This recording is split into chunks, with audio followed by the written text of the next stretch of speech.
Hey everybody, it's Miss Peek and I'm back with The Wonderful Wizard of Oz. We are on Chapter 4, The Road Through the Forest.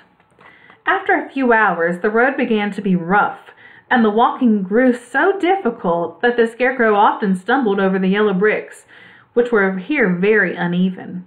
Sometimes, indeed, they were broken or missing altogether, leaving holes that Toto jumped across, and Dorothy walked around. As for the Scarecrow, having no brains, he walked straight ahead, and so stepped in the holes and fell at full length on the hard bricks. It never hurt him, however, and Dorothy would pick him up and set him on his feet again, while he joined her in laughing merrily at his own mishap. The farms were not nearly as well cared for here as they were farther back. There were fewer houses and fewer fruit trees, and the farther they went, the more dismal and lonesome the country became. At noon they sat down by the roadside near a little brook, and Dorothy opened her basket and got out some bread. She offered a piece to the Scarecrow, but he refused. "I'm never hungry," he said, "and it is only a lucky thing I am not, for my mouth is only painted, and if I should cut a hole in it so I could eat, the straw that I am stuffed with would come out, and that would spoil the shape of my head." Dorothy saw at once that this was true, so she only nodded and went on eating her bread. "Tell me something about yourself and the country you came from," said the Scarecrow when she had finished her dinner. So she told him all about Kansas, and how gray everything was, and how the cyclone had carried her to this strange land of Oz. The Scarecrow listened carefully and said, "I cannot understand why you should wish to leave this beautiful country and go back to the dry, gray place you call Kansas." "That is because you have no brains," answered the girl. "No matter how dreary and gray our homes are, we are people of flesh and blood, would rather live there than in any other country, be it ever so beautiful. There is no place like home." The Scarecrow sighed. "Of course I cannot understand it," he said. "If your heads were stuffed with straw like mine, you would probably all live in the beautiful places, and then Kansas would have no people at all. It is fortunate for Kansas that you have brains." "Won't you tell me a story while we are resting?" asked the girl. The Scarecrow looked at her reproachfully and answered, "My life has been so short that I really know nothing whatsoever. I was only made day before yesterday. What happened in the world before that time is unknown to me. Luckily, when the farmer made my head, one of the first things he did was to paint on my ears, so that I heard what was going on. There was another Munchkin with him, and the first thing I heard was the farmer saying, 'How do you like those ears?' 'They aren't straight,' answered the other. 'Never mind,' said the farmer. 'They are ears just the same,' which was true enough. 'Now I'll make the eyes,' said the farmer. So he painted my right eye, and as soon as it was finished, I found myself looking at him and everything around me with a great deal of curiosity, for this was my first glimpse of the world." "That is a rather pretty eye," remarked the Munchkin, who was watching the farmer.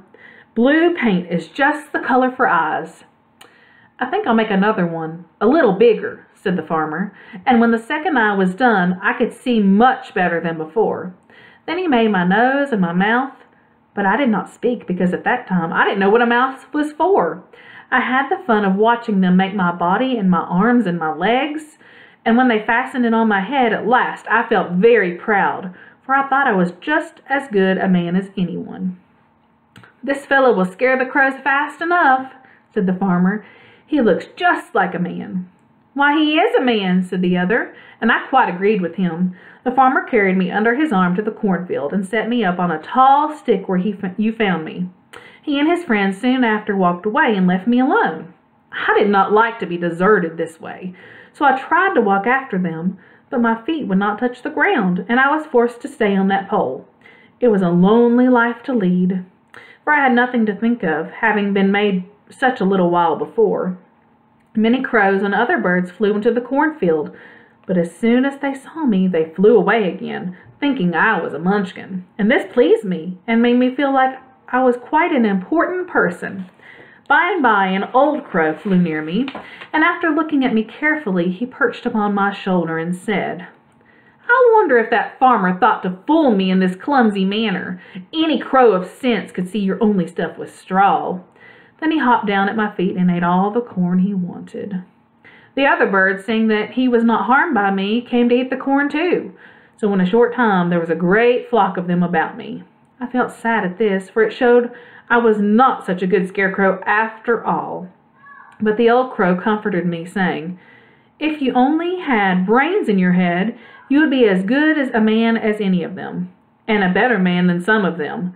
Brains are the only things worth having in this world, no matter whether one is a crow or a man."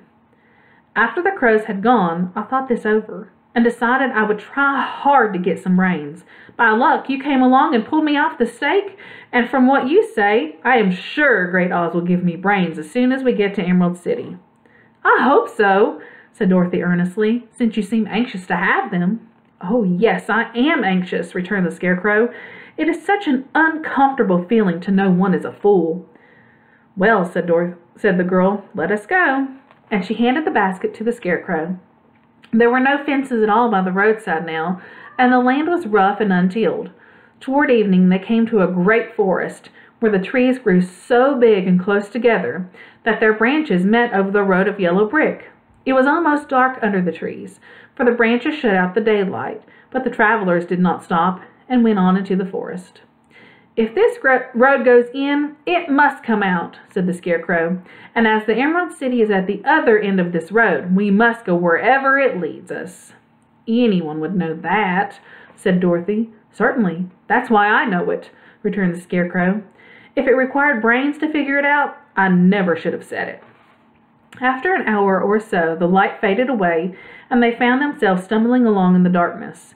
Dorothy could not see at all, but Toto could, for some dogs see very well in the dark, and the Scarecrow declared he could see as well by day, so she took hold of his arm and managed to get along fairly well.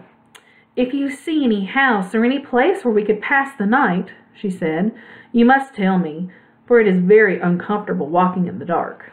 Soon after, the Scarecrow stopped. "I see a little cottage at the right of us," he said, "built of logs and branches. Shall we go there?" "Yes, indeed," answered the child. "I am all tired out." So the Scarecrow led her through the trees until they reached the cottage, and Dorothy entered and found a bed of dried leaves in one corner. She lay down at once, and with Toto beside her, soon fell into a sound sleep. The Scarecrow, who was never tired, stood up in another corner and waited patiently until morning came. And that's the end of the chapter. I hope you enjoyed it. See you next time. Bye.